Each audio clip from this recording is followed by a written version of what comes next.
The only purchase we'll be making this time is a forged bronze dagger for Kaze. No steel shuriken for us.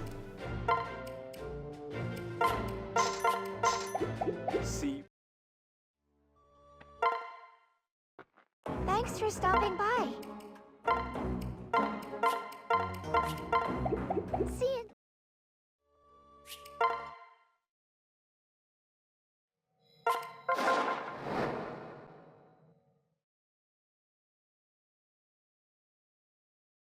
We're going to way overcomplicate this map using the pot mechanic, primarily for fun, but also to make sure I'm still hitting the support points I want. Since there's free surges and tonics everywhere, we don't really need to worry about buying tonics or using meals. We want to immediately break all 3 pots blocking the center opening. Niall's getting silenced doesn't matter since he can't use magic. Breaking the pot near Camilla would debuff her strength and luck. She's mainly using tomes on this map, but the hit to luck would be unfortunate, so we'll move her out of the way first. We'd rather a unit who doesn't suffer from a strength and luck debuff break the pot, and we thankfully just got a unit who has neither in either stat. Now that the 2 debuffing pots are broken, we can use a shelter singing maneuver with parry to get Arthur fighting a ninja on enemy phase.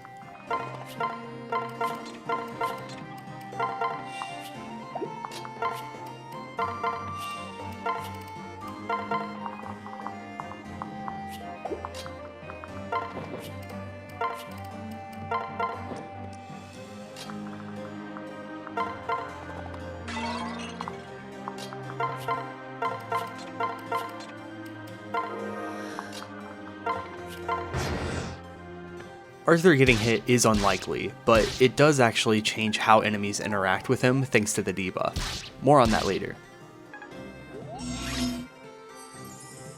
Odin breaks the heal pot to give enemy samurai more HP, as well as apply Heartseeker to give Corrin perfect accuracy. I'm here to help.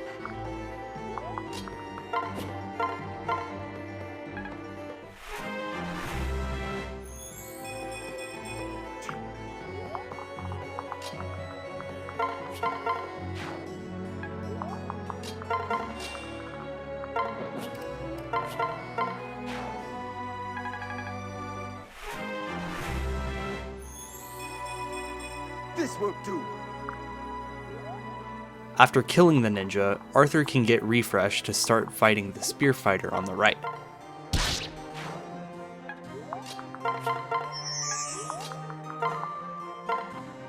We can begin fighting the middle formation on this turn by having Niles pair into parry for the extra movement. He can do so in a position that breaks the pot that gives a strength and defense tonic, which gives Niles enough defense to make the AI prioritize Kagero moving before the unpromoted ninjas. Importantly, it also hits Arthur.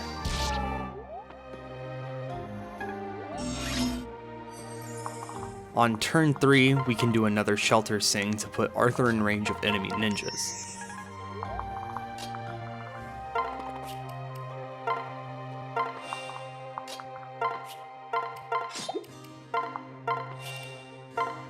Arthur isn't able to kill, even with a dual strike from Azura, allowing Kaze to also enemy phase a ninja, putting it in a nice position for later.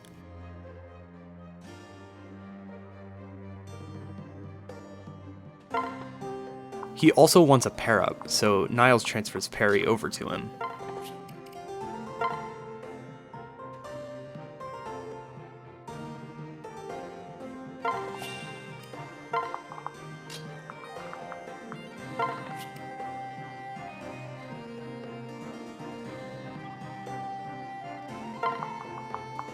Jacob will break the pot on the left to let Odin enemy face the samurai.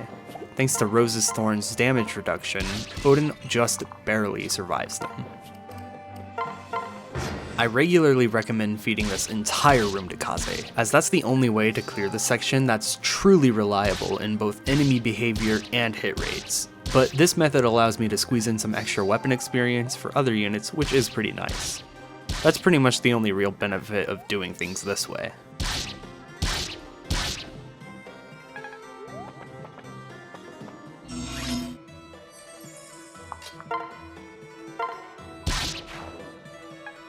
Jacob goes in range of one of the samurai above him. He'll spend the next couple of turns fighting them.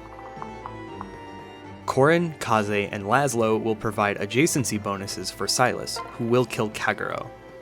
If Arthur had avoided the attack by the ninja back on turn 1, his defense would be so high that it would cause the AI to have Saizo attack him with a flame shuriken. Because of the way the enemy priority works, the unpromoted ninja blocked Kagero's only path, and since neither Arthur or Kaze could kill the ninjas they fought, she ended up not being able to do anything on enemy phase. The other outcome does work fine, but this route makes things a lot simpler.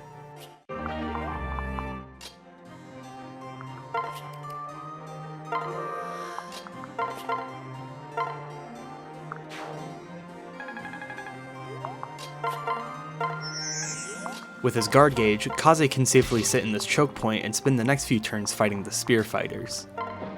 Camilla lunges this ninja to keep Arthur safe, and Niall switches her to the fire tome to make sure that the unpromoted ninja prefers to attack her instead of Korin.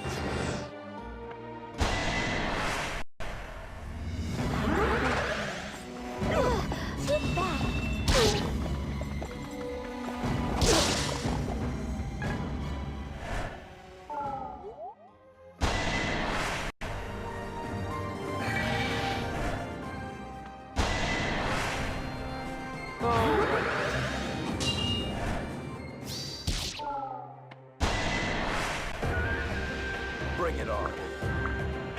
Yeah.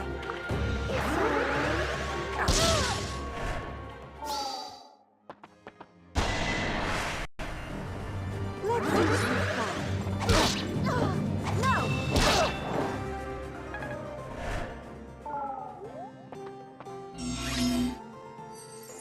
After we kill the two spear fighters here, Kaze will move up to block another choke point with guard gauge.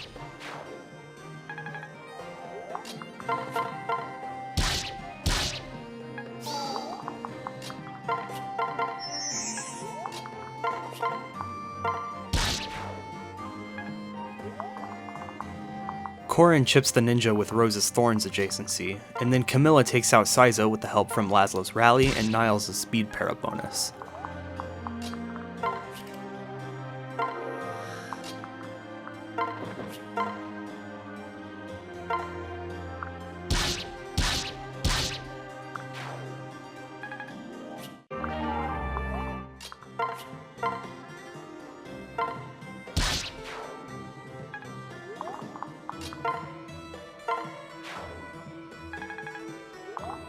Odin's too weak to do anything, so he's just going to wait for now.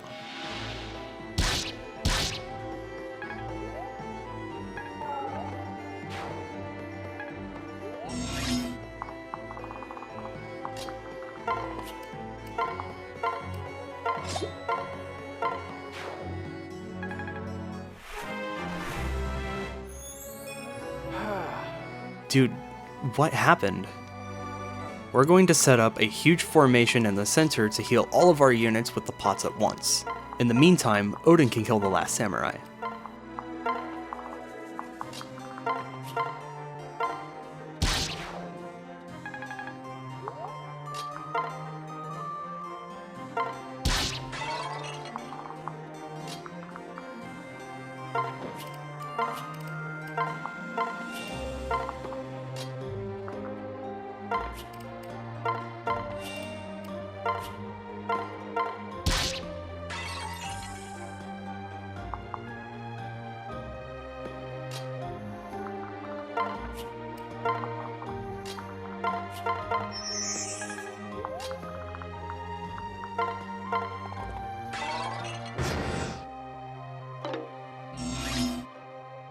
Odin breaks the strength and speed debuff pot while the rest of my units set up for a big player phase sweep with the Dragon Vein. Odin's not actually hurt by this pot thanks to the Dragon Vein debuffing the enemy's next turn as well. While there's some downtime, it should be mentioned that this will be Niles' last mission, as well as Perry's only mission. She technically could be useful as a shelter bot later on, but also remember that I will have Gunter and Xander on my team, who come with shelter for free. Laszlo isn't going to be trained as a combat unit at all, but he will be deployed in future maps because he has a broken personal skill.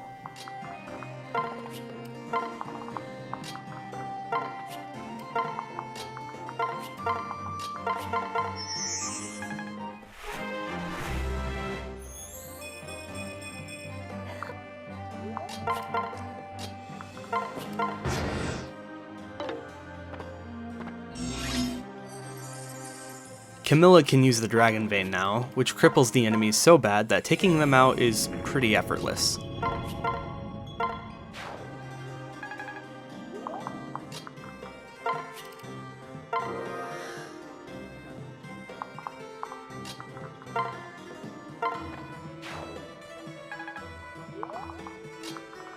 Nice opportunist value.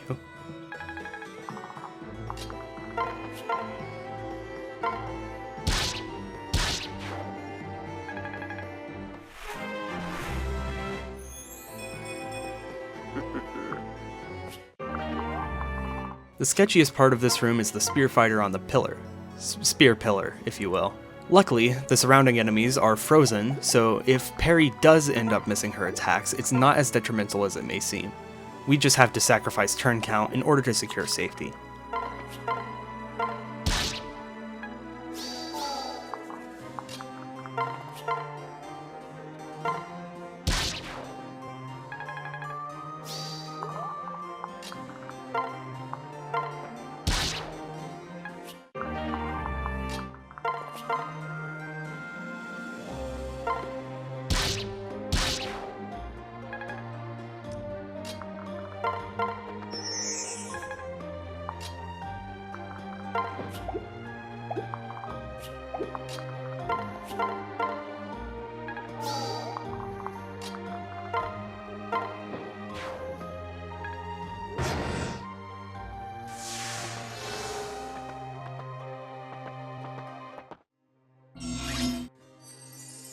Perry unequips her weapon to make sure Kaze doesn't kill the ninja he's about to attack.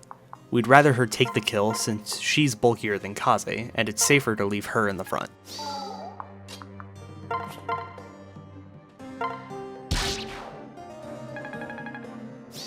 Silas swaps weapon with Perry and can outright kill the Javelin Spear Fighter, even without getting debuffed if Perry lands her attack.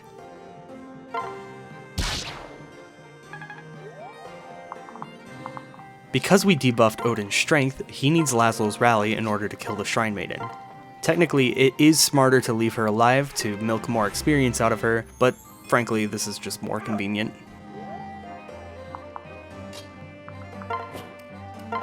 I'm sorry, Felicia.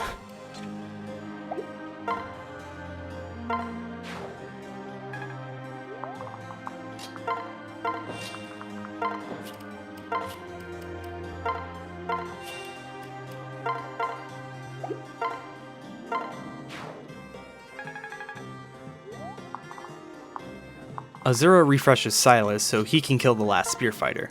He'd make the ninja and samurai lethal.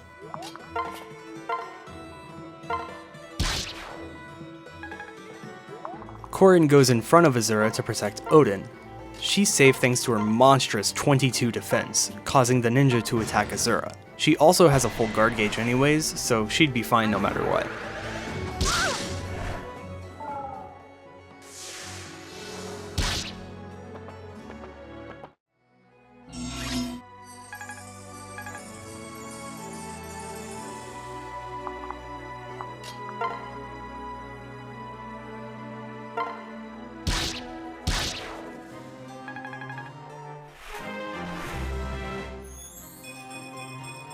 All right. My goal for these last few enemies is to build Kaze's guard gauge in order to debuff Ryoma, as well as raise Odin's sword rank to C since he's pretty close. Killing Ryoma doesn't particularly do anything for me, in fact it loses me a turn for minimal experience, but winning via escape isn't really as fun. The unfortunate reality that Odin is facing right now is that we don't exactly have phenomenal resources to train him. Buying extra swords is just not very worthwhile, since he'll eventually switch off of using swords in favor of lances and axes. Because of that, strong forges or things we'd normally have, like the irons or the Kodachi or the Armor Slayer, he doesn't have access to any of that. Putting him in a sword-locked class in a run like this is straight up a throw. So a lot of his training until promotion will be beating up on cheap enemies, like Shrine Maidens, Archers, or enemies that we leave at low HP specifically for him. It's not to say he's entirely useless. In fact, having a fast sword unit with Heartseeker is very useful on the next chapter, but his overall performance isn't going to be exactly amazing until later.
After applying Heartseeker, we can have Kaze fight Ryoma.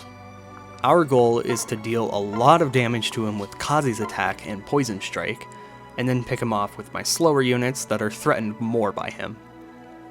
Moving Camilla to apply Rose's Thorns could be a part of that setup, but I'd prefer to have her action not be wasted on simply moving, so the only other prep I do is apply Laszlo's Rally.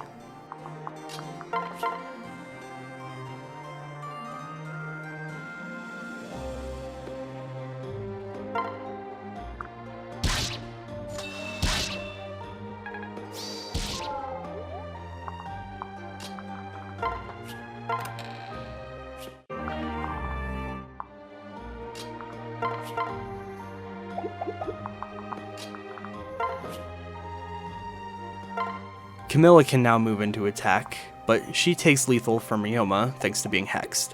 This can be mitigated by having Baruka take Jacob from Odin so he can apply Gentium, but unfortunately he's not fast enough to attack Ryoma.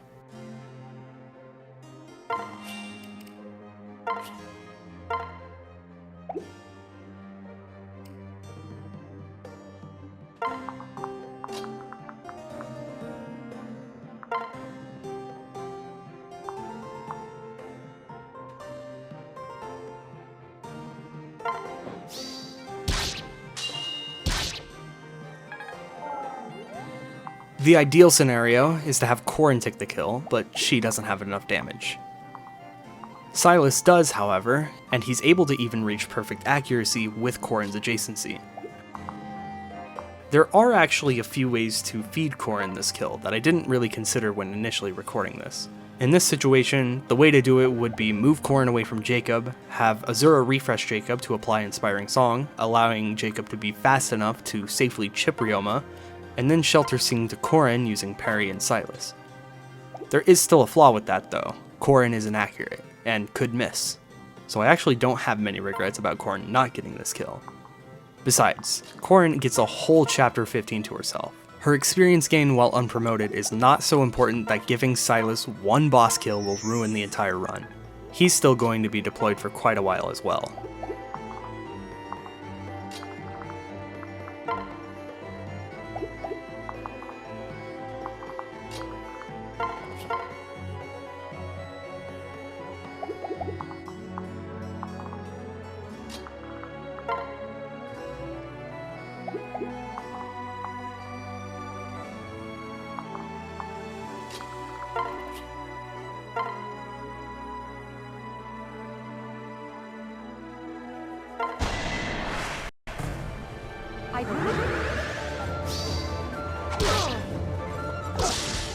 I'm sorry.